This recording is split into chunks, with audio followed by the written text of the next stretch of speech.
75 ஆண்டுகளுக்கு முன்பு ஒப்பிடும்போது மனித மூளை பெரியது. ஆய்வறிக்கையில் தகவல்.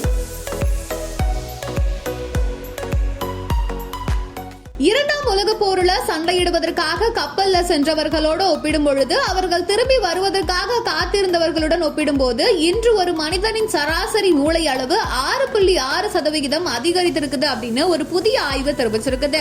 6.6% அடர்த்தியாக இருப்பதோட நவீன மூளையின் பரப்பளவு 15% பெரியதாகவும் இருக்குது. இந்த கண்டுபிடிப்புகள் இன்னைக்கு மனிதர்கள் டெமென்டியா மாதிரியான நரம்பியல் கடத்தல் நோய்களை சிறப்பாக தடுக்க முடியும் அப்படின்னு சொல்லப்பட்டிருக்குது. இது முதன்மையாக சுருங்கி வரும் மூளையில வெளிப்படுது. டேவிஸ்ல இருக்கிற ஒரு குழுவில இருந்து இந்த ஆய்வு கண்டுபிடிக்கப்பட்டிருக்குது. இது தலைமுறைகளுக்கு இடையில 75 ஆண்டுகள் மதிப்புள்ள மூளை மாற்றங்களை ஆய்வு செய்திருக்குது. எங்கள் ஆய்வுல காணப்பட்டதை போன்ற பெரிய மூளை கட்டமைப்புகள் மேம்பட்ட மூளை வளர்ச்சி மற்றும் மேம்பட்ட மூளை ஆரோக்கியத்தை பிரதிபலிக்க கூடும் அப்படின்னு யூசி டேவிஸ் அல்சைமர் நோய் ஆராய்ச்சி மையத்தின் இயக்குனர் டாக்டர் சார்லஸ் டிகார்லி சொல்லியிருக்காரு. ஒரு பெரிய மூளை அமைப்பு ஒரு பெரிய மூளை இருப்பை குறிக்குது மற்றும் அல்சைமர் மற்றும் தொடர்புடைய டெமென்டியா போன்ற வயது தொடர்பான மூளை நோய்களின் பிற்பகுதியில விளைவுகளை தடுக்கலாம் அப்படின்னு சொல்லியிருக்காரு.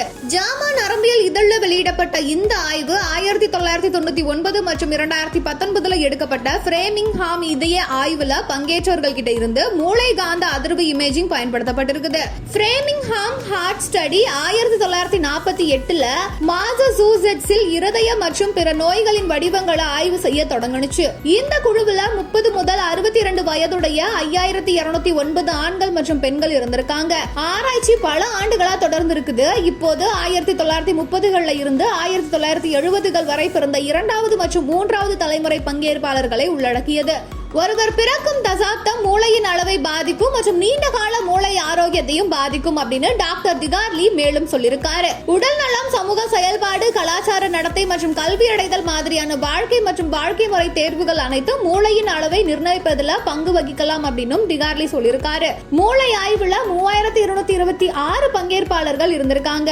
53% பெண்கள் மற்றும் எம்ஆர்ஐ நேரத்துல சராசரியா 57 வயது. பல மூளை கட்டமைப்புகள்ல படிப்படியான ஆனால் சீரான அதிகரிப்புகளை ஆராய்ச்சியாளர்கள் கண்டறிஞ்சிருக்காங்க. 1930களில் பிறந்த பங்கேற்பாளர்களுக்கு சராசரி மூளையின் அளவு 1234 மில்லிலிட்டர்களாக இருந்திருக்குது. 1970களில் பிறந்தவர்களோடு ஒப்பிடும் பொழுது 1321 மில்லிலிட்டர்கள் அல்லது சுமார் 6.6% அளவு அதிகரிச்சிருக்குது.